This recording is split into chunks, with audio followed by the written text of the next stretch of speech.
Reactor. Nakaka-proud lang na yung idol ng mga ito.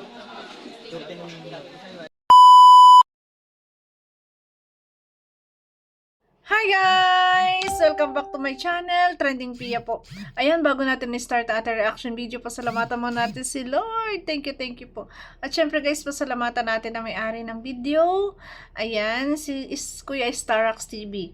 Kung hindi ka pa nakasubscribe, subscribe ka na po. At syempre sa ama ng Kalingap, Kuya Bal Santos Matubang, Kalingap Rob, Ate Edda, kay Ma'am Chuck, kay Kalingap Edu, kay Boss D, Kalingap Dan, at kay Kuya Jomar Vlogs. Please support po natin. At syempre si Kuya Starax guys. Please supportahan natin sapagkat kay Kuya Starax maraming bulong.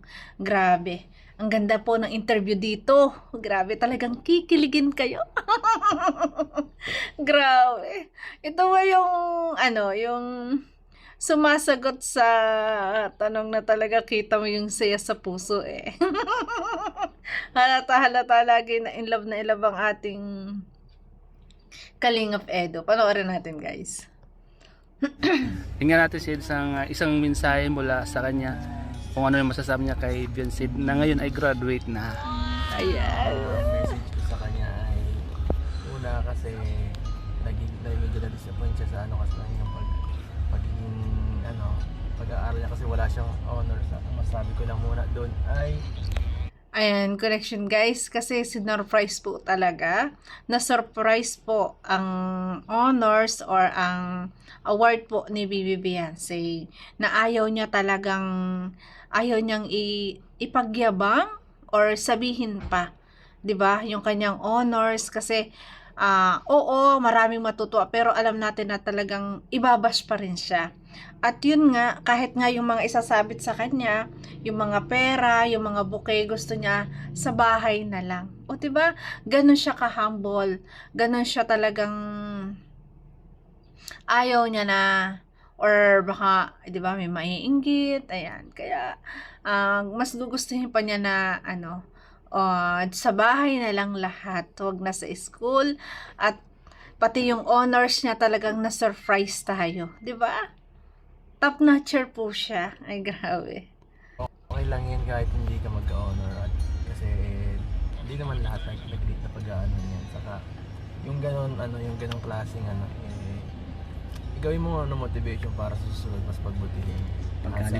Saka susunod yan, congratulations dahil ito natapos mo itong isang yugtos ng buhay mo. At may mas susunod na mas mahirap na kasi magkukolehiyo ka na. Make sure na piliin mo ng tama ang kurso ng pipili mo para hindi ka magpaulit-ulit. Yun. Kasi ramdam ko yan, nagganyan ako eh. Nag 5 years ako sa college. Teka lang. At ayan, at isa pa ay ayan, huwag mong kakalimutan ang Diyos. Napakaganda po. Kasi. Wait lang guys, napakaganda po ng advice dito ni Kalingap Edu na talagang totoo na pero may honor naman siya eh. Totoo na kahit wala kang honors, kahit hindi mo na-achieve yung gusto mo or yung pinapangarap mo na ganun, lagi mong iisipin at wag mong idadawn yung sarili mo na talagang kasi 'di ba minsan nadadown tayo, ayaw natin may ma-disappoint sa atin. Pero, yun naman pala may honor siya, no? Nandito si Kalingap Edo na talaga nagpapalakas ng loob niya. Nagbibuild sa kanya. Kung saan na ba guys, pag nababasag ka, may bumubuo. Ayan. Andiyan si Kalingap Edo na bumubuo sa'yo. At talagang tadtad ka ng payo. Grabe, napakaganda ng payo niya na talagang piliin mo yung kurso mo na talagang gusto mo. Totoo yan guys. Kaya sabi nga niya, siya nga 5 years na kapag-aral kasi hindi na sure yung yung kanya talagang kurso na gusto. Kasi minsan po ganon na gusto ng magulang, gusto mo, yun na rin yung kunin mo, which is hindi po yung tama. Kung anong gusto sa'yo ng magulang mo, dahil gusto lang ng magulang mo, yun yung susundin mo. Wag po. Dapat sundin natin kung anong gusto natin kasi tayo yung mag-aaral, tayo yung magsasuffer pag hindi natin gusto yung kurso na ating kukunin. Kasi, pag yan nakatapos, mahihirapan din siya kasi hindi yun yung gusto niyang kurso. Kaya, tama ang payo dito ni Kalingap Edo na, ano lang, yung, anuhin mo muna yung sarili mo kung ano talagang gusto mo at nandyan siya na nakasuporta. Kung siya nga daw naka 5 years kasi nga hindi pa niya nalaman kung anong kurso talaga ang gusto niya, di ba? Kasi may mga times na hindi natin inaasahan, minsan nangihina tayo, no? Yes. Kailangan natin maging malapit sa Diyos para lagi tayong kahit lagi tayong matatag sa mga pagsubok. Congratulations sa'yo, Ayan, the best din yun, guys. Napaka the best po noon na sinabi ni Kalingap Edo na kailangan din talaga malapit tayo sa Diyos. Yes. Bago ang lahat-lahat sa buhay natin, lagi nating uunahin ang Diyos. Kasi dito sa mundong ito, yung lahat ng mga bagay na yan, hindi mo yan madadala sa kabilang buhay. Yan ay dito lang sa mundong ito. Kaya mas okay at pag-ayusin mo, syempre, ang mas relation mo sa Diyos. Napakabait naman ni Kalingap Edo. Nakaka-fraud naman na may ganung lalaki na talagang alam niya na dapat yun yung unahin. Yes po, kasi first stage ng ating buhay dito sa lupang tubos, dito sa lupang ito, which is hindi pa ito ang talagang patutunguhan natin. May kabilang buhay tayo na doon dapat yun yung ating paghandaan, 'di ba? Gawin natin kung anong gusto natin dito sa mundo, pero lagi tayong mangunguna at lagi tayong magpapasalamat sa Panginoon. Huwag tayong hihiling ng mas higit kasi lahat ng sobra ay masama. Oh, 'di ba? Lahat na sobra, guys, masama. Kasi lahat ng mga tao, pag na-achieve na nila yung goal nila, naibigay na sa kanila ni Lord, yung mga ginugusto nila sa buhay, pero nagkakamit, parang hindi pa rin tayo nakokontento. Mas meron pa rin tayong gusto pa. 'Di ba? Mas gusto pang makamit. Kaya dapat, ayan, lagi tayong may relasyon sa Diyos at marunong tayong makontento kung anong binigay sa atin ng Diyos. 'Di ba? Partner. Uy, lagi kang naandyan sa pag hindi ka mahirap pagsamahan. Yun. Pag pagpatuloy mo lang yan. Ikaw nang bubuhay sa pamilya mo halos. Kasi ikaw ikaw breadwinner ng pamilya mo. At ngayon, yun pa lang, kahit wala kang award, nakakabilib ka na. The best job. Thank you. Ingat ka palagi. Matalinghaga ang sinabi niya. Grabe ang sinabi ni Kalingap Edo. Grabe po na napaka-matured ng isip niya na talaga nga naman. 'Di ba? Yung palang achieve na niya yon. Nagkaroon na siya ng bahay at syempre, yung pagiging breadwinner sa pamilya, best achievement yon na sa ganyang edad, yan nga, at napakaswerte niya na talagang na-achieve na niya lahat yun. Kasi nga dahil sa tulong ng Kalingap, dumating sa kanyang swerte at syempre sa tulong po ng Kalingap Edo. Kaya nga sabi niya, the best partner. Ayan, partner in life. Lalo na siguro pag talagang mag-asawa na kayo in the future, the best partner life. Kasi nandun sa katangian ni Kalingap Edo na ay yung asawa na alam mo na umuunawa sa'yo, laging nasa tabi mo, nakaguide sa'yo, 'di ba? Na anumang maging desisyon mo, nandyan siya palagi para palaging mag-advise sa'yo. Kaya napakaswerte po talaga na dapat ganun, may matured po talaga. At doon ako humanga doon sa sinabi ni Kalingap Edo na yan na dapat laging uunahin mo ay ang Diyos. Tama po yun. Lagi nating uunahin ang magpasalamat sa araw-araw, pagising pa lang sa umaga. Ang tayo magising sa umaga, guys, ipagpasalamat natin yan. Kasi napakaswerte natin na tayo ay nagigising sa araw-araw. Diba? Napaka-blessing na po yan. Higit sa mga karangyaan dito sa mundo. Sa perang natatanggap mo. The best po yung good health ka at ikaw ay laging ginigising ng Diyos sa araw-araw. Diba?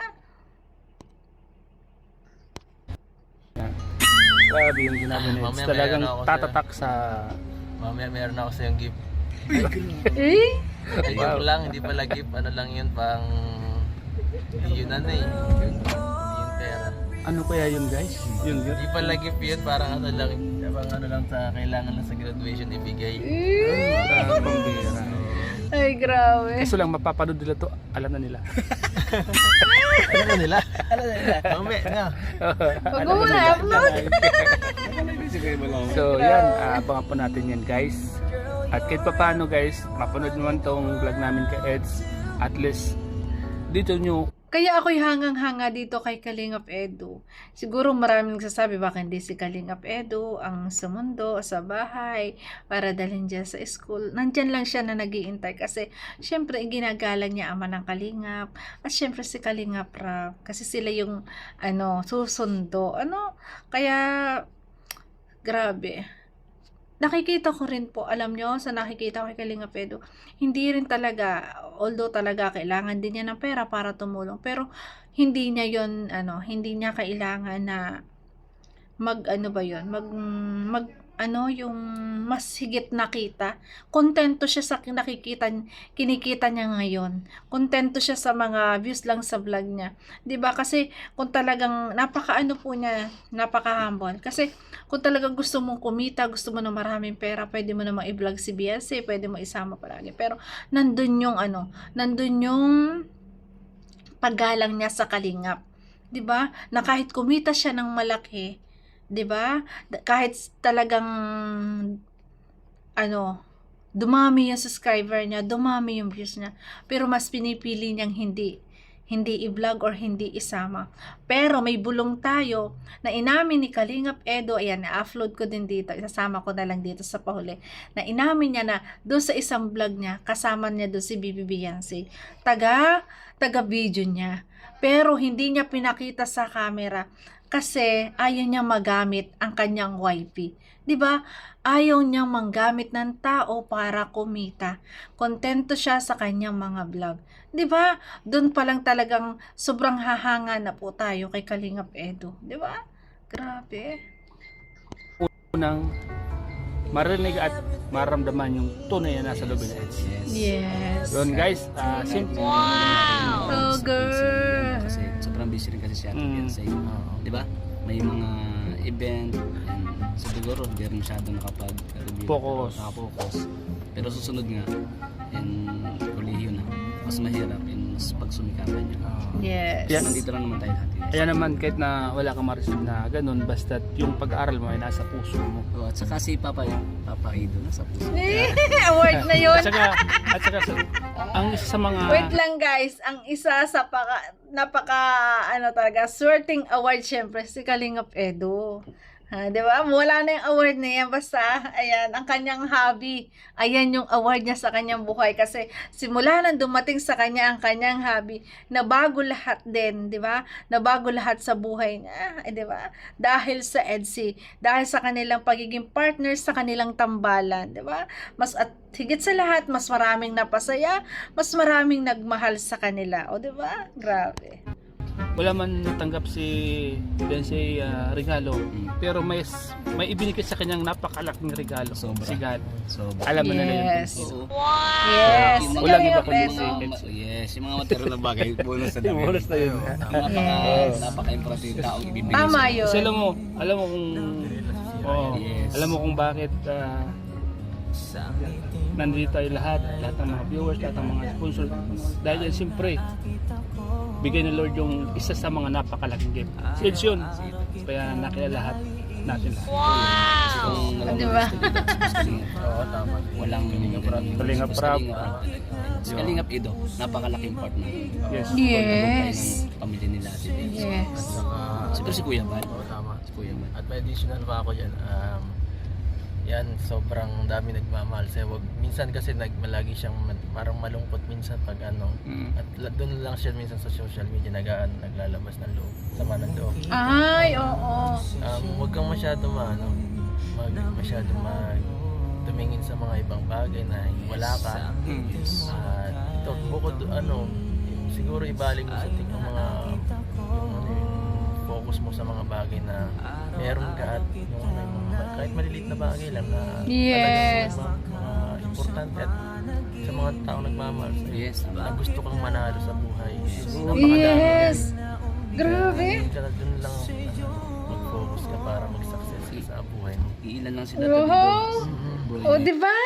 Sigurado ako pag napanood ito, sigurado napanood to ni Vivian, so, mas mai-inlove siya kay Kalingap Edu. Nandun kasi talaga yung napaka-positive, guys. Ang grabe, ang ganda ng paliwanag doon ni Kalingap Edu. Huwag kang tumingin sa wala. Mag-focus ka sa nandun na. 'Di ba? Yung meron ka, mailiit man o malaking bagay, doon ka mag-focus. Huwag sa wala. Tama 'yun. 'Di ba? Huwag kang ma-trigger. Huwag kang maghangad ng iba. 'Di ba? Focus ka lang kung anong meron ka kasi alam natin na si Lord ang bahalang magbigay ng kakulangan sa iyo. Basta lagi lang mag-pray. At syempre, napakalaking blessing na dumating sa ating Biblia si Kalingap Edu. Minsan talaga napapansin ko 'yon. At ngayon, guys, mayroon po na naman siyang upload meron siyang bagong sa Facebook, yun guys sa kay Catherine Bernardo at Alden Richard, 'di ba? Yung ang ganda pa naman ng moment na to, yung hindi nagre-reply. Ay, Kalingap Edu ha, mag-reply ka palagi. Ayan. Kasi si Alden Richard, naubusan ng battery, hindi siya nakapag-reply kay Catherine Bernardo do sa pelikulang yon, hindi siya nakapag-reply. Syempre, nag-aalala to si babae kasi alam niya na may kasamang babae na may gusto sa kanya. may gusto Alden. Nandun agad yung pagsiselos. Although talagang ganun talaga tayo mga babae kasi hindi mawawala yun. Kasi nga, doon sa pelikulang yun, niloko na siya minsan. Syempre, takot na siya at alam na niya na baka yun ulit yung ginagawa sa kanya. O, diba? yun. Nakita niyo mo, guys, yung post na yun. Ay, grabe. Yun. Ayan. Wag na... sabi nga ni Kalingap Edu, ayun, doon lang siya nakakapaglabas ng kanyang saloobin. Pero, okay lang naman yun. At least na ilalabas mo. Kasi, pag hindi mo na ilabas talaga, may stress ka. Ang stress ay sakit. Ang lungkot, napakahirap yan. Kaya dapat mas piliin natin maging masaya. At kung anong mga bagay na meron tayo, doon tayo mag-focus. Tama si Kalingap Edu. The best yun. Pag parang negative na nababasa niya, nalalaman niya, ilan lang sila. Ikumpara mo naman sa milyon na sumusuporta Yes. sa inyo. Tama. Diba? Alam mo bro, itong sinasabi ni Eds, dapat sikreto nila itong ni Beyonce. Pero dahil mahal na isang mga viewers at mga nagmamahal sa kanila, Yes. sinabi niya sa atin. Kaya maswerte tayo. Yes. Kasi yun ang mga napapansin ko minsan. Diba kanya na parang kailangan niyang mapansin. Diba mga bashers? Kasi mas mahirap pag ikaw mismo di mo minsan makita ang sarili mo. Yes. Mas maganda. Ito may check din sa'yo paminsan-minsan. Kaya nga sa mensahe ko nga sa mga negative comment, yung mga bashers na, diba? Na hindi nyo rin alam yung tama sa mga bata. Okay guys, salamat Alam nyo guys, napakaswerte po talaga ni Bibi Beyonce na may ganitong partner. Napakalawak po ng pangunawa, napakataba ng utak, napakaganda na mag-advise. Nandun talaga yung positive vibes. Nandun yung talagang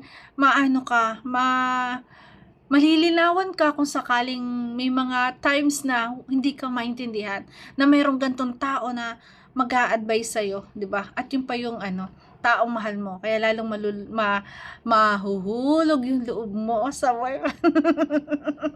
Kaya nga ito, mas mahuhulog ang loob niya sa kanyang boyfriend kasi ganito. Yun yung sinasabi ko na mas maganda po talaga sa isang relasyon na ang lalaki ay mas maedad. Kasi po, ayan, nandun yung siya yung umuunawa. Siya yung hahandle ang relasyon nyo. Diba? Ayan, grabe. Ang sweet naman ng mga sweet message po ni Kalingap Edu. Ayan. Ayan, ko yun guys. Yung hugot na naman ni Bibi Beyonce. Ayan, isasama ko sa thumbnail. Talaga nga naman. Ayan. Naloko mo na ako minsan. Ang galing nun yan. Ay, hello love again. Yan guys, thank you for watching at kung nagustuhan mo ang reaction video ko, baka pwede pa like, share, and subscribe. Trending Pia po. Maraming salamat po Kuya Starrox TV. Please guys, support natin, subscribe natin. Grabe yung bulong dito, grabe ang advice dito ni Kalingap Edu. Sa advice niya, dun mo talaga kitang-kita mo dun ang kagandahan loob niya. Bye-bye po guys. I love you. Ingat palagi. God bless. I love you. 你的笑脸